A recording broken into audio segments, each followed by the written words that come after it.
Slatter, and welcome back to GTA's ISO Mode. If you haven't already followed GTA Sports Network and GTA Heat Check on all social media platforms, don't forget to like, comment, and subscribe to GTA Sports on YouTube, and check out GTASportsNet.com for all things in the world of sports. I missed you guys. It's been one of the longest off seasons for the NBA, it feels like, but we are less than 30 days away from the new season. But I had to come on and give you guys my thoughts on the Damian Lillard trade from Portland to the Milwaukee Bucks.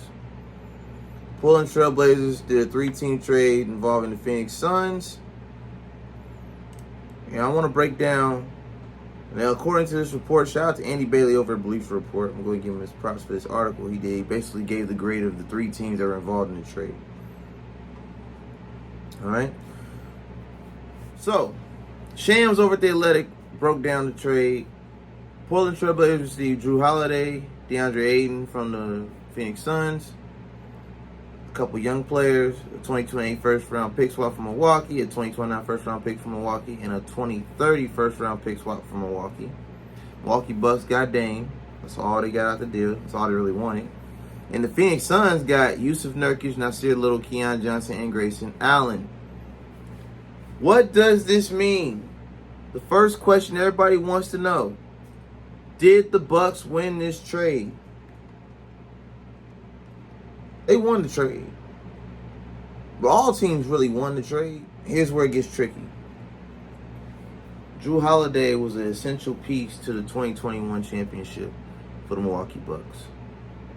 What you guys fail to understand if you haven't watched Jrue Holiday play, the defense is undeniable. He plays elite defense for his size and at his position. He's one of the best two-way guards in the league. Both sides of the court. He gives you 15, 20 points per game. He's giving you steals. He's giving you man-to-man defense. He does it all. Big trade.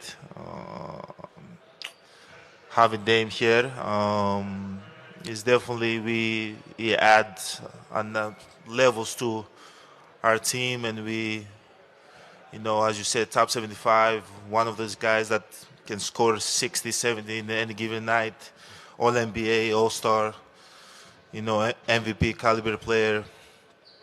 But at the end of the day, Jrue was a big part of who we were, and even with Jrue, we had a chance to win, But I still understand, now we have Dame on the team, and Dame is a great player, and I'm looking forward to play with him. And he's hungry, as I said. He's out there. He's hungry. He wants to win his first championship. So I'm excited that he's on the team, and definitely I feel like the team have showed they've showed that they're committed to win a championship. So I'm happy. When healthy, he's the man. Damian Lillard is 33 years old. As great as he plays, we cannot sleep on the fact that he is 33 years old, and he still got 3 years on his contract. And of course, if he picks up that last year play option, he'll be getting $63.2 million in the last year of this extension that he's still playing. This worked good for Portland because they got off the contract that they gave him, and they got DeAndre Ayton. He's 25 years old. All right. Kamara, who's 23 years old, he's a rookie that was taken at the end of the second round of the draft. But it does help that the Blazers got picks out this deal. That's what they're looking for. That's what they end up getting. The Bucks had to make a move because Giannis made it clear that if they don't put themselves in a winning position this year, that he wasn't going to re-sign the extension and he was going to become a free agent within the next season and possibly go somewhere else. So they had to make a big splash this summer. So shout out to the front office in Milwaukee for making that big splash to make sure Giannis stays. He also re-signed his brother as well, who's a free agent this summer, just to insulate and secure Giannis Antetokounmpo is going to stay in Milwaukee for the long haul. The Bucks got an A- from Andy Bailey over at Bleacher Report. The Bucks did as well because right now, and the best way that he compared the Bucks to LeBron's first run in Cleveland, where their star players in his prime, and he's tired of he wants to win. He doesn't want to be in a losing situation, so they had to make a big splash in order to get the Bucks back in the championship conversation. As long as Lillard stays healthy, that's the only thing I'm really worried about. They get along together well, and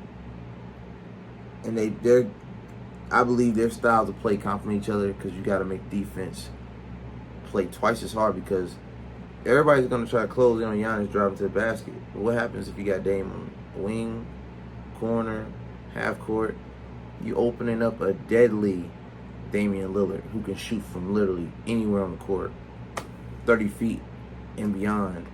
And if Giannis makes the defense collapse on him, he can just kick it right back out to Dame, or swing it to Middleton at the wing, which gives him open shots, or you swing it to another side of the court to Brook Lopez, who re-signed, and then Bobby Portis, your center that can shoot threes, one of the best three-point centers we have.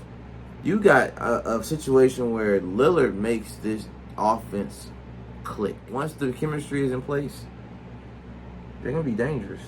But here's the issue I have with this trade, and I think everybody knows this. Damian Lillard does not play defense. You can't teach old dog new tricks. Damian Lillard is not a defensive guard. He's all about getting buckets. He's a clutch player in the fourth quarter. Can't sleep on that. When he does this, he's trying to close out. He wants to take the last shot. He wants to end the game. He wants to put the team on his back and take over the game. So as long as Dame is healthy, he's going to give you that. He averaged 30 points per game last year in most of the games he played, last season. Even though he sat out the last maybe few weeks of the season to help the team get a high draft pick, he still averaged 30 points per game last season and was relatively healthy. So, but they lost Grayson Allen too, and I feel like that sucks, because now they lost some depth on the bench to get Dame. But overall, I think both teams won that, and Phoenix definitely came out on top in this, because they got a bench now. You got Yusuf Nurkic, Nasir Little, Keon Johnson, and Grayson Allen. You just made Phoenix that much better. That much better. And he fits. Hopefully, if Nurkic doesn't get hurt, he'll fit being the fourth scoring option behind Devin Booker, Bradley Beal, and Kevin Durant. Allen will be coming off the bench, so, I mean, you can't go wrong with that. He made himself a respectable role player in Milwaukee last season. So, I mean, and Nasir Little and Keon Johnson, I mean, they're young, and they come off the bench. So, getting rid of your draft pick that you got in the second round and Aiden to get all these players, all the teams won in this. All the teams won in this, except the Miami Heat. And I'm going to make a video about them soon, because now they got to pivot and find out what can we do to fix our roster. Yes, we got to keep Tyler Hero, Duncan Robinson. We still got Bam, Jimmy, Kyle Lowry, who's on an expiring contract and is on the brink of retirement as far as career goes. He's in the twilight years. What does this mean for Miami? Stay tuned for that. This has been a GTA ISO mode for the Milwaukee Bucks, who just acquired Damian Lillard. Follow me at Slatter on social media platforms, GTA Sports Network, GTA Heat Check as well. Like, comment, and subscribe to GTA Sports on YouTube. And don't forget GTASportsnet.com for all things in world sports. It's Slatter. Until next time.